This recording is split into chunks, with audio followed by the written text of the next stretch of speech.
Bueno, buenas tardes, doctora, Buenas tardes. compañeros. Nosotros somos el equipo número 11. Sí, Nosotros le vamos a hablar acerca de lo que es la salmonelosis.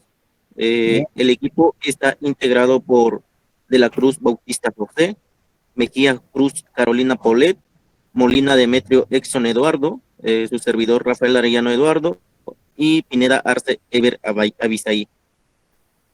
bien.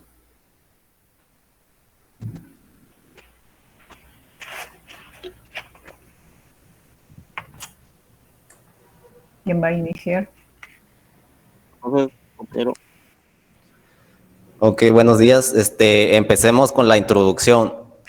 Nos dice que la infección por salmonela, que es la salmonelosis, es una enfermedad bacteriana frecuente que afecta al aparato intestinal. La bacteria de salmonela generalmente vive en los intestinos de los animales y los humanos y se libera mediante los heces. Nos dice también que los humanos se infectan con mayor frecuencia mediante el agua o alimentos contaminados. En las definiciones tenemos que la salmonela es un bacilo gram negativo móvil que origina en el ser humano una variedad de infecciones como lo es la fiebre tifoidea, la gastroenteritis, la bacteriemia primaria o secundaria, la infección focal no digestiva, que es la osteomielitis o absceso y el estado del portador crónico asintomático. Y la fiebre tifoidea es una enfermedad general caracterizada por fiebre y dolor abdominal. También es producida por la diseminación de la Salmonella typhi o la Salmonella paratyphi.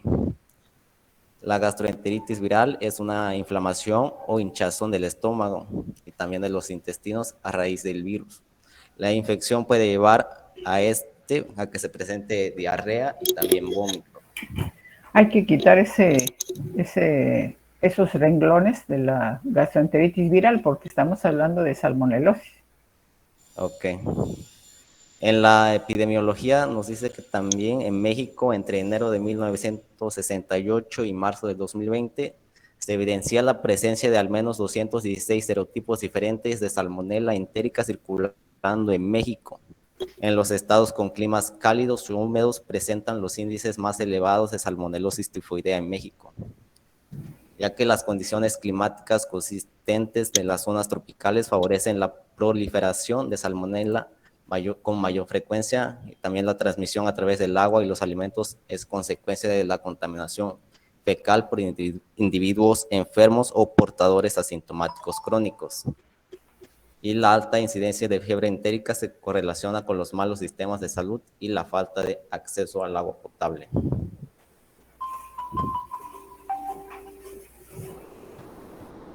En etiopatogenia tenemos que una vez que la Salmonella typhi y la Salmonella paratyphi llegan al intestino delgado, estas penetran en la capa mucosa y atraviesan la capa intestinal a través de las células fagocíticas de los micropliegues que están dentro de las placas de Peyer. Las salmonelas estimulan la formación de festones en la membrana de células epiteliales normalmente no fagocíticas. Dichos festones alcanzan y engloban bacterias adherentes dentro de grandes vesículas en un fenómeno denominado endocitosis, mediada por bacterias, que dependen de la llegada directa de proteínas de salmonela al citoplasma de células epiteliales, gracias a un sistema especializado de secreción bacteriana. Esas proteínas bacterianas son las que median las alteraciones en el citoesqueleto de actina y son indispensables para la captación de salmonela después de cruzar la capa epitelial del intestino delgado. Aquí los macrófagos fagocitan la salmonella typhi y la salmonella paratyphi y esto causa la fiebre tifoidea.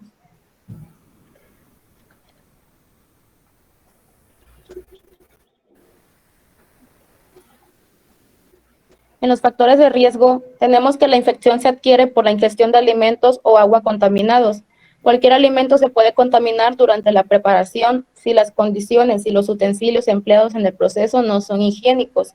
Cualquier alimento cocinado de manera imperfecta o no cocinado es un buen vehículo de transmisión de salmonela, especialmente en carnes, aves, que son pavo y pollos, huevos, ya que este sale por el mismo conducto de las heces y como la salmonela es una enobacteria, se contamina el huevo. Por eso es importante tener prácticas de higiene en la manipulación de estos. También en la leche, ya que su tiempo de supervivencia en alimentos a temperatura ambiente es de varios días. Otros factores de riesgo son el consumo de alimentos inadecuadamente almacenados o preparados, especialmente en la mala cocción. También en miembros de familia con infección reciente por salmonela y en el consumo reciente de carnes o productos con huevo poco elaborados, como son la mayonesa, y poseer mascotas, ya que también los reptiles son portadores de salmonela. Siguiente, por favor.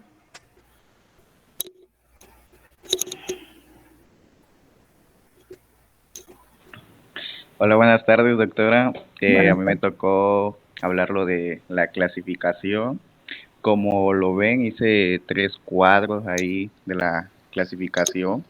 Primero sería el cuadro rojo, que presenta lo que es la familia endobacteriana, lo que es lo que es el Salmonella, el género Salmonella, que es Salmonella entérica y Salmonella bonjori. Y en el cuadro morado pueden ver que puse especies y subespecies del género Salmonella. La especie son dos, que son Salmonella entérica y Salmonella bonjori. Y en la subespecie, como lo están viendo lado derecho, no sé, mi lado derecho, está en la subespecie como entérica 1, Salame 2, Arizone 3A, Dearsone 3B, Jautane 4, Indica 4. Y aquí en el cuadro verde pueden ver los serotipos y los seregrupos que se clasifican y el síndrome. Si le puedes cambiar, por favor. Las manifestaciones clínicas sería uno de los principales, era el enteritis aguda. Este trae un periodo de incubación de 6 a 72 horas, tiempo de medio de 24 horas. Se informa, puede causar náuseas, vómitos. También se puede observar fiebre entre 38 grados y 39. También puede provocar lo que es la diarrea por salmonela. Puede variar en volumen de intensidad. Las heces blandas son de volumen moredado. En ocasiones puede contener sangre y moco. El periodo de transmisibilidad dura todo el tiempo durante la evaluación de la enfermedad. Da varios días o algunas veces semanas. Alrededor del 5% de los niños menores de 5 años de edad pueden excrementar microorganismos por más de un año. Después se resuelve esto en 4 a 5 semanas. ¿Sí le puedes cambiar, por favor? Otra de las manifestaciones clínicas es la fiebre entérica y fiebre tifoidea. Las presentaciones clínicas se clasifican por dos, que es enfermedad leve y enfermedad grave. La enfermedad leve es la febrícula, molestar general y ligera tos seca. Y la enfermedad grave es dolor abdominal, numerosas y complicaciones. ¿Sí le puedes cambiar, por favor? Como lo vieron en la diapositiva anterior, no sé si vieron un cuadrito que decía 1 semana, 2 semanas, y 3 semanas y 4 semanas. Bueno, aquí es lo que yo le voy a explicar, que en la primera semana el proceso de la febrícula leve es de 38 de temperatura, lo que puede causar entre melgasia, cefalea, y porque eso puede provocar porque en la faringe hay ganglios similares a los que presentan las placas de Player. En la segunda semana puede provocar lo que es fiebre de 40 grados continua, cefalea y dolor a nivel fosa ilíaca derecha, debido a la presencia a ese nivel de terminal, o sea, de las placas de Player. En la tercera semana se provoca lo que es, todavía sigue lo que es la fiebre continua a nivel de las placas de Player. Hay procesos de necrosis, lo cual se manifiesta con sangrado intestinal bajo, si se dirige a la luz del intestino, o síndrome peridoneal, si se rompe la admetencia intestinal. Y en la cuarta semana, la fiebre A ver, disminuye. espéreme. Hay que leer bien porque dice síndrome peritoneal si se rompe la adventicia intestinal. Ok, sí. Y ya la cuarta semana es lo que es la fiebre disminuye a lo normal y eso sería todo de mi parte. Entonces este cuadro es un cuadro diferente a una gastroenteritis, que habitualmente la gastroenteritis pues es por Salmonella notifi, y en el caso de la fiebre tifoidea es un cuadro generalizado. Aquí usted nos está hablando de que entra la salmonela, ocasiona un cuadro febril con síntomas generales, sobre todo cefalea, que puede ser intensa. Aquí no está hablando de que el paciente vaya a tener diarrea, sino que hay la salmonela, una vez que entró y empieza a salir por la vía biliar, se va a localizar en intestino, en las placas de Peyer, que sobre todo están a nivel del ilion. Y por ello, el paciente en la segunda semana, además de que tiene fiebre y la cefalea, va a tener dolor en la fosa ilíaca derecha, que es el lugar donde está el ilion. Entonces, puede ser que el paciente tenga roceola, no es obligado, no todos lo van a tener, una roceola que es como un rash ligero en la cara anterior del tórax y del abdomen. Y este cuadro puede llegar a tener complicaciones entre la segunda, tercera semana. Una de las complicaciones que podría haber es que el paciente tuviera una perforación del ilion. Y entonces, claro que nos va a dar un cuadro de abdomen agudo en el caso de que hubiese la perforación. Estos pacientes pues deben ser diagnosticados y tratados, porque de no ser así, y que se le diera un tratamiento incompleto o que no se le diera nada, podría ser que disminuyera la sintomatología, pero el paciente quedará como un portador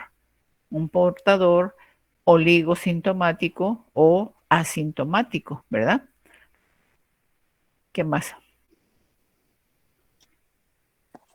Bueno, continuando con el tema, vamos a hablar de lo que son las complicaciones de la Salmonella Typhi, que es la fiebre tifoidea, entre las que tenemos que una de las complicaciones más frecuentes en lo que es esta es la hemorragia intestinal, que suele aparecer a partir de la segunda semana y se produce como consecuencia de la inflamación de las placas de Peyer. Ahí tenemos lo que es la perforación intestinal, que generalmente se da a nivel del ilion, como lo mencionaba la doctora, que es la complicación más seria y es mucho más frecuente en adultos que en niños. Entre estas podemos tener lo que son los síntomas de dolor abdominal, distensión, peritonitis. De ahí tenemos lo que es la pericondritis, que son también complicaciones que suelen acompañar. Tenemos el bronquitis, neumonía, meningitis y parotiditis. Le pasas a la siguiente, por favor. A ver, Bueno, de ahí, entonces, regrésele, por favor. Dentro de las complicaciones que puede haber, también está en el último punto, localización de la salmonela.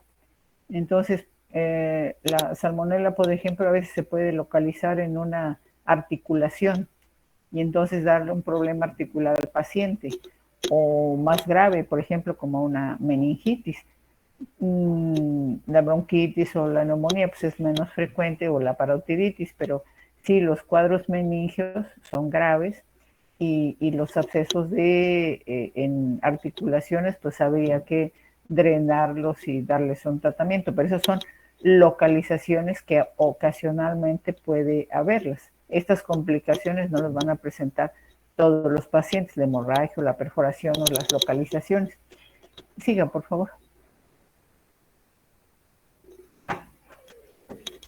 Bueno, aquí en el diagnóstico para diagnosticar bueno, esta enfermedad tenemos que realizar una anamnesis, como ya lo habían dicho, pues es el proceso de exploración clínica que se ejecuta durante, bueno, un interrogatorio, pues, y una meticulosa exploración clínica teniendo indudable importancia, como en cualquier enfermedad infecciosa, el interrogatorio sobre los antecedentes epidemiológicos. Podemos realizar lo que es un hemocultivo, un cultivo de aspirado medular, el urocultivo, y tenemos que realizar también lo que es una biopsia cutánea de la roceola, y también uno de las técnicas que se utilizan para identificar estos es la serología. Pasas a la siguiente, por favor.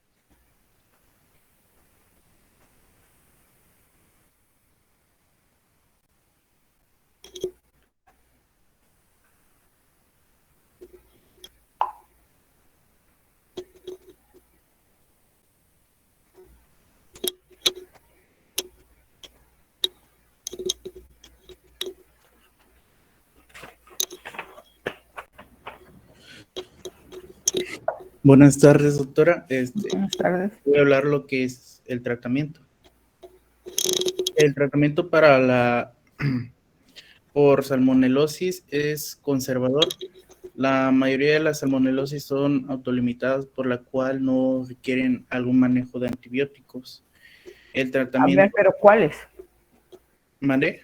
¿Qué salmonela es la que no requiere antibióticos? El que es causado... Bueno, aquí en el artículo decía que el tratamiento para la gastroenteritis por salmonelosis. ¿Pero cuál es? Porque ya anteriormente, cuando hablamos de los cuadros de diarrea, vimos cuál infección por qué salmonela no necesariamente va a requerir un antibiótico.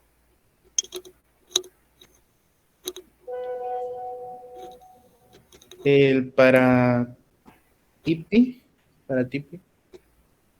A ver, tenemos la salmonela tifi y la no tifi. ¿Cuál de ellas?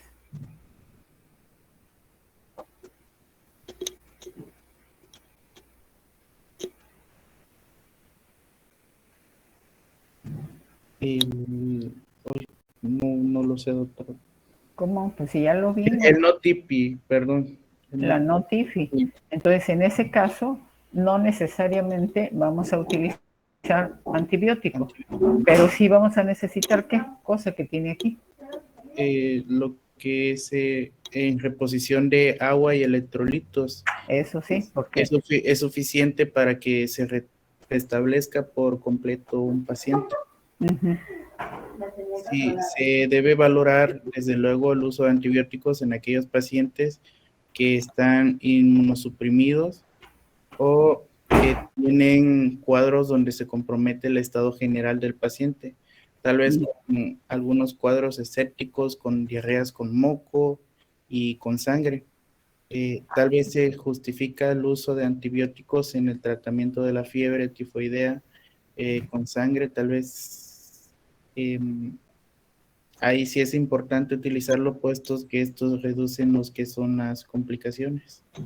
Pero a ver, no es que tal vez, si el paciente tiene salmonella tifi, la pusimos en la lista que les presenté como uno de los causales que es obligado a administrar un antibiótico.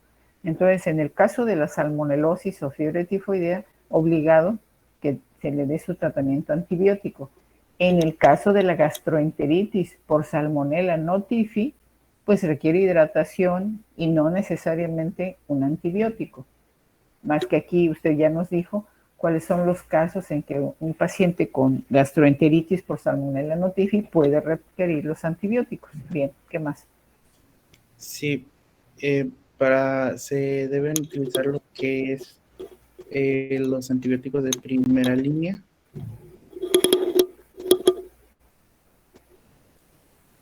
Como es el ciprofloxacino, el cetsimina y el clorafenicol.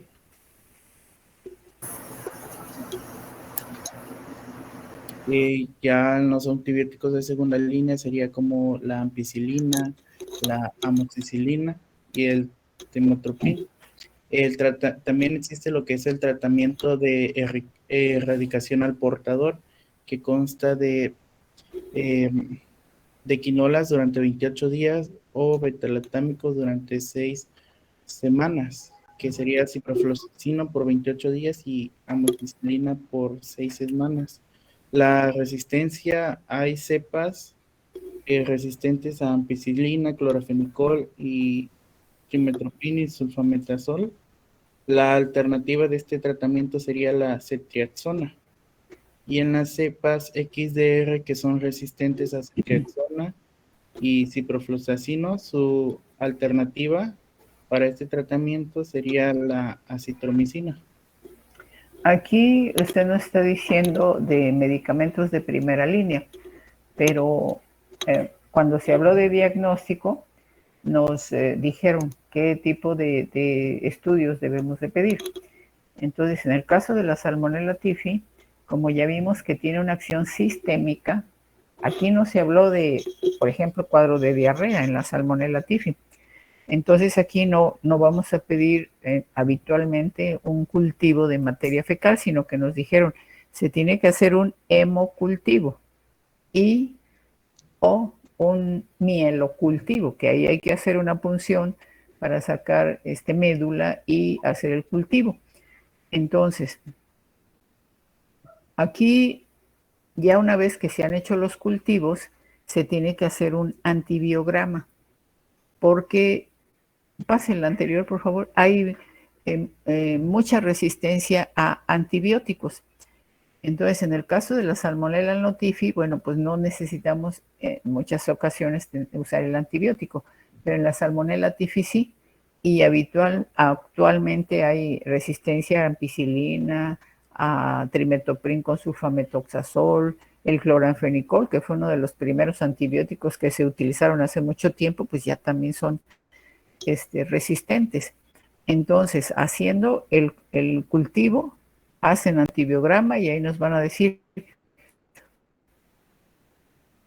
qué podemos utilizar como antibiótico. El problema es que, por ejemplo, un hemocultivo no se puede considerar negativo hasta que pase por lo menos un mes. Entonces, en todo ese tiempo que permanezca en cultivo, hasta un mes y que no haya crecimiento bacteriano, podemos decir que es negativo. Y ese es el problema. Entonces, sí, pues vamos a utilizar quinolonas o cefalosporinas de tercera generación, que ya tendrían que ser inyectadas intramuscular o intravenoso. Bien, ¿qué más? La siguiente, porfa. En la profilaxis, que lo que sería la prevención o el control de la propagación de esta enfermedad, lo más importante sería lavar y desinfectar vegetales. Si es posible, es importante pelar lo que son los vegetales, conservar en refrigeración los alimentos, consumir agua potable, ya sea clorada o purificada, clorada, hervida o embotellada.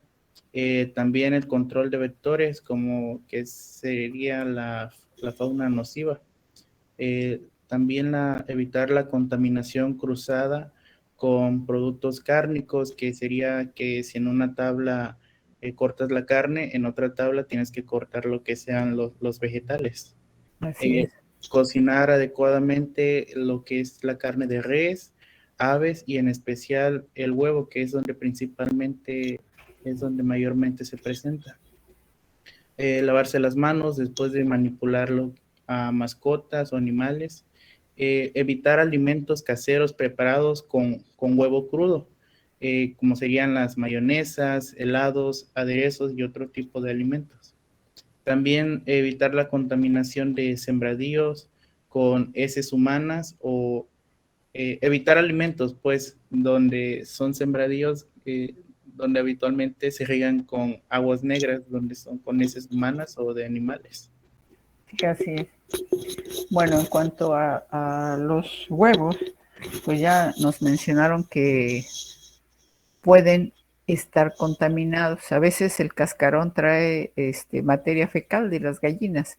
Entonces siempre antes de romper un cascarón hay que lavarlo. Y porque muchas veces si no se lava, ponen por ejemplo un huevo y luego toman sal y con las manos, si no utilizan un salero, pues ahí se puede contaminar. Y en cuanto a las aves, pues también tienen que hacer un cocimiento adecuado, pero pues hay lugares donde venden estos pedazos de pollo, piernas o pechugas, etcétera, guisadas al carbón, pero a veces no están completamente eh, cocinadas, a veces todavía traen plumas y no sabemos si las lavaron o no las lavaron, y a veces las están preparando a la intemperie. Por eso es muy importante ver, tomar estos alimentos que se cocinen en un lugar limpio, tanto las verduras como los vegetales, las frutas, pues lavarlas, ¿verdad? Las hojas que no se pueden lavar con jabón, pues utilizar sustancias esterilizantes que tienen yodo, cloro o nitrato de plata, que son comerciales y que se pueden utilizar. Y muy importante en las personas que son portadoras, ¿qué hacemos? Porque a veces tienen cultivos de materia fecal porque tienen la salmonela en la vesícula, está siendo eliminada hacia el intestino, y si ustedes le hacen cultivos a la persona, salen positivo y sale positivo a salmonela tifi, pero no tienen sintomatología porque son portadores. ¿Qué hacemos con ellos?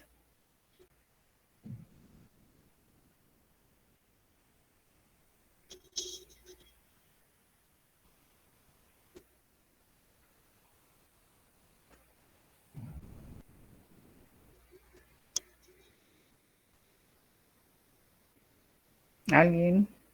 ¿Nadie va a contestar?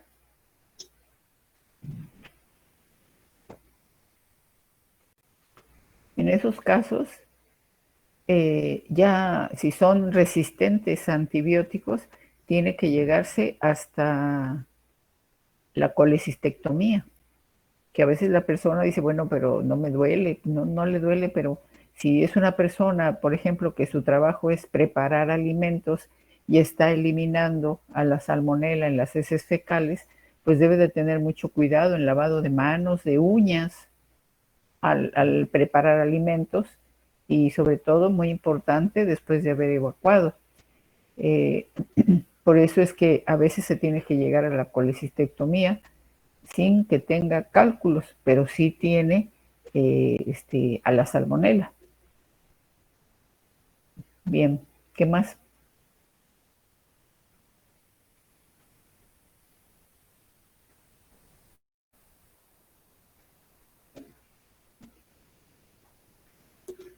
¿Están o ya se fueron?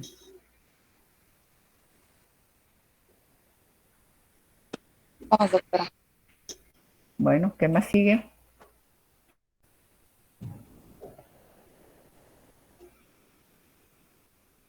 Equipo 11, terminó el tema de salmonelosis. No, doctora, sigue el caso clínico. Bueno, pues síganme.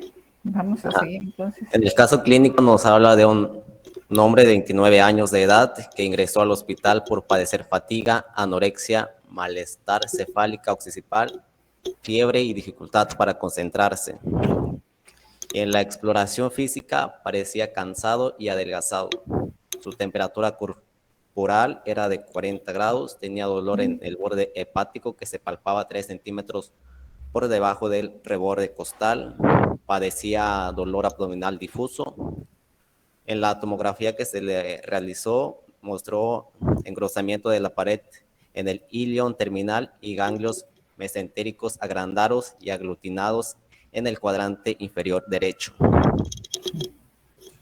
En las pruebas de laboratorio dieron como resultados 4.600 leucocitos por milímetro cúbico, aspartato aminotransferasa de 790 unidades por litro, deshidrogenada láctica de 1.562 unidades por litro, y también mostró roceola distribuida en el tronco. Los hemocultivos repetidos resultaron negativos y en el estudio del hígado se observaron agregados lobulares de celdas de Kupffer, que son los nódulos tifoideos, y los cultivos bacteriológicos del tejido hepático y la biopsia de la riozola fueron positivas para Salmonella typhi.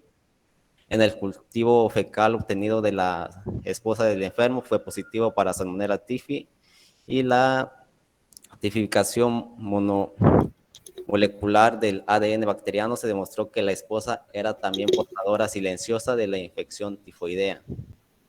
Y como la cepa aislada de la salmonela fue sensible in vitro a fluoroquinolonas, se administró al enfermo un fármaco de este grupo y el paciente se dio de alta y se revisa la historia natural y la patogenia, el diagnóstico de laboratorio y la quimioterapia de la fiebre tifoidea no complicada. ¿Y dónde está esa historia natural?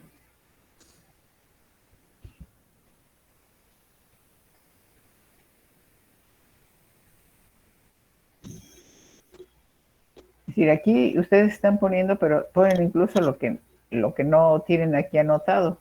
Se revisa la historia natural, eso debe estar en el artículo, ¿dónde está? Ahora bien, aquí, si se fijan, el paciente tenía leucopenia.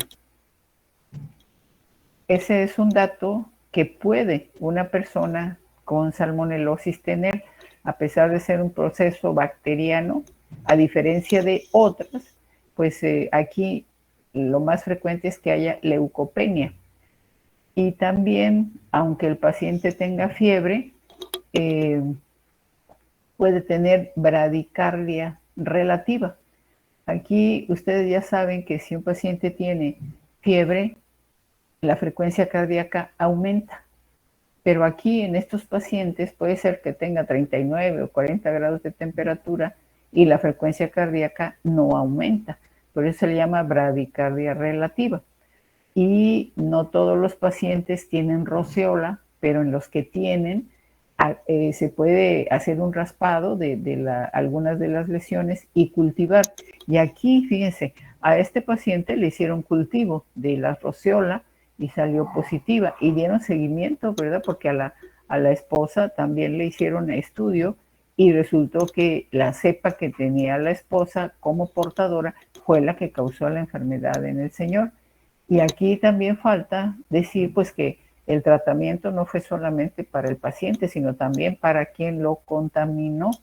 Tendría que ser así. Bien, ¿comentarios al caso?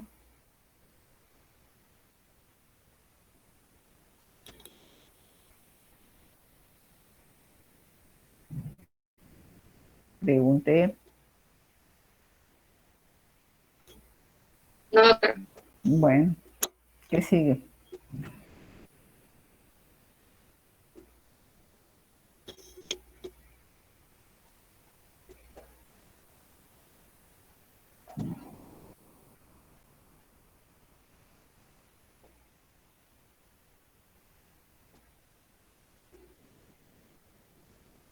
¿Alguien va a leer las preguntas?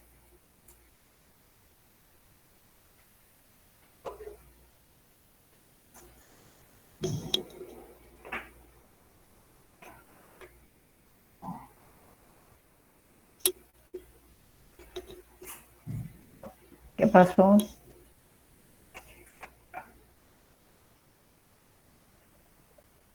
Bueno, ¿me escuchan? Sí. Digo, tenemos, en lo que fue el del tema, pues, desglosamos lo que son estas preguntas, entre las que tenemos que, la primera pregunta que decidimos presentar aquí es, ¿qué es la salmonelosis? En referencia a las primeras diapositivas que se dieron en un principio. Y paso a la segunda. A ver, espérense a ver que alguien conteste.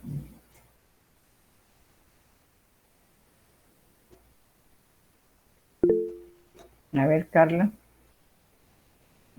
Mencionaron que era una enfermedad bacteriana que afecta el aparato intestinal. Es un bacilo gram negativo móvil y también deriva infecciones como es la fiebre tifoidea. Ajá, entonces, ¿qué podríamos decir de salmonelosis y de fiebre tifoidea?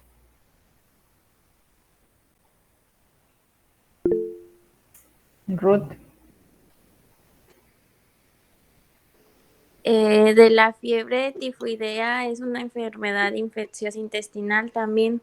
Es producida por un microbio que se caracteriza por ulceración en los intestinos y esta causa fiebre altas y prolongadas. ¿Y cómo se llama ese microbio que usted menciona?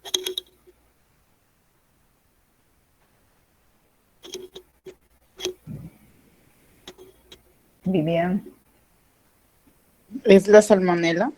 Ajá, entonces, ¿qué pueden decir de salmonelosis y de fiebre tifoidea? Que la salmonela es quien provoca la fiebre tifoidea. Ajá, y si dice, no, si no dice salmonela, sino salmonelosis, ¿qué quiere decir eso?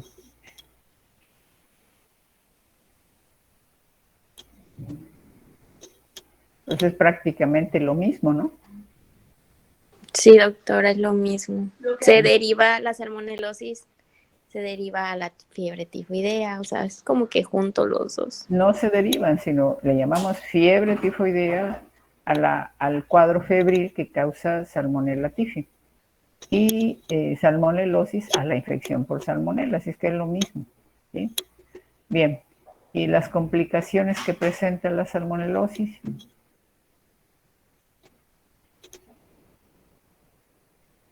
Dijeron que la hemorragia intestinal, la perforación intestinal y la pericondritis. Bueno, depende de la localización de la salmonela. Se puede localizar en una articulación o hasta puede dar meningitis. Y como se localiza más frecuente en ilion, pues no, una de las complicaciones, aunque no son todos los pacientes, es la perforación de intestino a nivel del ilion, sobre todo entre la segunda, tercera semana de evolución de la enfermedad. Bien, ¿algo más?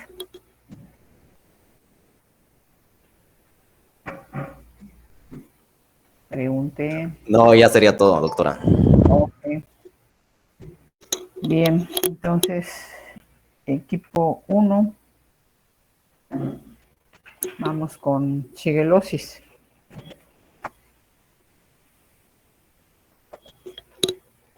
¿Están?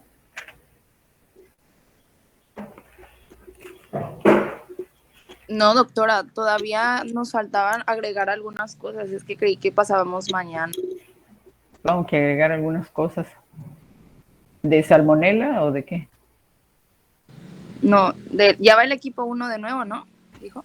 Ajá, sí, para el siguiente tema que es shigellosis. Y que nos faltó, todavía no terminábamos nuestras diapositivas. Y luego, no tienen ni el inicio, tenemos media hora.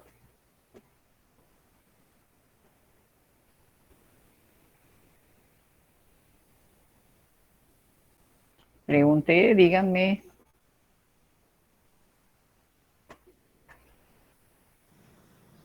Es que yo tengo las diapositivas, pero el problema es que olvidé mi cargador y mi computadora no tengo manera de prenderla.